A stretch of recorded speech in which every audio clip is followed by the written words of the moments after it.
ಇನ್ನು ನಮ್ಮ ಪ್ರತಿನಿಧಿ ಸುನೀಲ್ ಸಚಿವ ಮಧು ಬಂಗಾರಪ್ಪ ಅವರ ಹೇಳಿಕೆಯನ್ನು ಕೂಡ ಪಡೆದಿದ್ದಾರೆ. ಏನ್ ಹೇಳಿದ್ರು ಅವರು, ಬನ್ನಿ ಕೇಳೋಣ.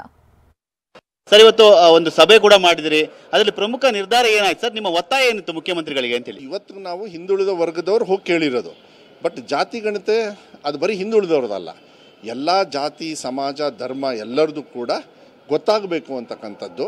ಮತ್ತು ಹೊರಗಡೆಗೆ ಏನು ಮಾಹಿತಿ ಬಂದಿದೆ ಮತ್ತು ಚರ್ಚೆಗಳಾಗ್ತಾ ಇದೆ, ಇಲ್ಲ ಇದು ಸರಿ ಇಲ್ಲ, ಅದಲ್ಲ 100% ತಪ್ಪದು. ಯಾಕಂದರೆ ಇದನ್ನು ಓಪನ್ ಆಗಿಲ್ಲ, ಇನ್ನೂ ಹೊರಗಡೆನೇ ಬಂದಿಲ್ಲ.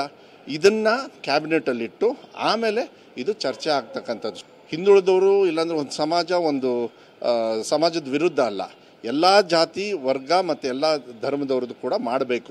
ಒಂದು ಸಮುದಾಯಕ್ಕೆ ಮಾತ್ರ ಅಲ್ಲ ಅಂತ ಒಂದು ಮಾತು ಹೇಳಿ. ಅದೇ ಪ್ರಬಲ ಸಮುದಾಯಗಳು ಒಂದಷ್ಟು ಲಿಂಗಾಯತರಾಗ್ಬೋದು, ಒಕ್ಕಲಿಗ ಸಚಿವರು ಶಾಸಕರೇ ವಿರೋಧ ಮಾಡ್ತಾ ಇದ್ದಾರೆ, ಇದು ಬೇಡ, ಅವೈಜ್ಞಾನಿಕವಾಗಿದೆ ಅಂತ ಹೇಳಿ. ತಪ್ಪಾಗಿದೆ ಅಂತ ಹೇಳೋದಕ್ಕೆ ಎಲ್ಲ ಹೊರಗೆ ಬಂದಿದೆ. It's a sealed cover. ನೀವು ಚರ್ಚೆನೆ ಮಾಡೋದಕ್ಕಾಗೋದಿಲ್ಲ, ನನಗೂ ಗೊತ್ತಿಲ್ಲ, ಮನೆ ಮುಖ್ಯಮಂತ್ರಿಗಳಿಗೂ ಗೊತ್ತಿಲ್ಲ. ಇದು ಇವತ್ತಿನ ಸಭೆ ಪೂರಕವಾಗಿದೆಯಾ? ಯಾಕಂದ್ರೆ ಜಾತಿ ಜನಗಣತಿ ಅನುಷ್ಠಾನ ಆಗುತ್ತಾ ಅಂತ ಹೇಳಿ, ಯಾಕಂದ್ರೆ ಒಂದು ರೀತಿ ಬುಟ್ಟಿಲ್ ಹಾವಿದೆಯಾ ಅನ್ನೋ ಒಂದು ಚರ್ಚೆಗಳು ಕಳೆದ ಸುಮಾರು ವರ್ಷಗಳಿಂದ.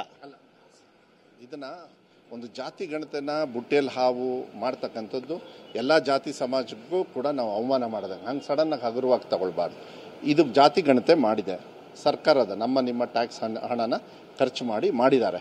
ಮಾಡಿದ್ಮೇಲೆ ಇದು ಹೊರಗೆ ಬರ್ತಕ್ಕಂಥದ್ದು ನಮ್ಮ ಕರ್ತವ್ಯ ತಾನೆ. ಅವ್ರ ಕೆಲಸ ಆದಮೇಲೆ ಹೊರಗಡೆ ಬಂದಮೇಲೆ ಕ್ಯಾಬಿನೆಟಲ್ಲಿ ಏನೇನು ಚರ್ಚೆ ಆಗುತ್ತೆ ನೋಡಿ, ಹೊರಗಡೆ ಬಂದು ಆಮೇಲೆ ಮಾಡಬೇಕು. ಏನಾದ್ರು ಕರೆಕ್ಷನ್ ಇದ್ರೆ ಆಮೇಲೆ ಮಾಡ್ಬೋದು. C any policies ಇರ್ರೆಸ್ಪೆಕ್ಟ್ of what ever it's still for corrections. ಏನೇನು ನ್ಯೂನತೆಗಳು ಕಂಡು ಬಂತು ಅಂತ ಹೇಳಿದ್ರೆ ಕರೆಕ್ಷನ್ ಮಾಡ್ಬೋದು. ಬಟ್ ಒಳಗೆ ಏನಿದೆ ಅಂತಲೇ ಗೊತ್ತಿಲ್ವೇ. ನೆಕ್ಸ್ಟ್ ಕ್ಯಾಬಿನೆಟಿಗೆ ತರ್ತೀನಿ ಅಂದಿದ್ರು 18ನೇ ತಾರೀಕು, ಯಾಕೆಂದರೆ 17ನೇ ತಾರೀಕಿನ ರಜಾ ಇರಬೇಕು, 18ಕ್ಕೆ ತರ್ತೀವಿ ಅಂತ ಹೇಳಿ ಮಾನ್ಯ ಮುಖ್ಯಮಂತ್ರಿಗಳು ಹೇಳಿದ್ದಾರೆ.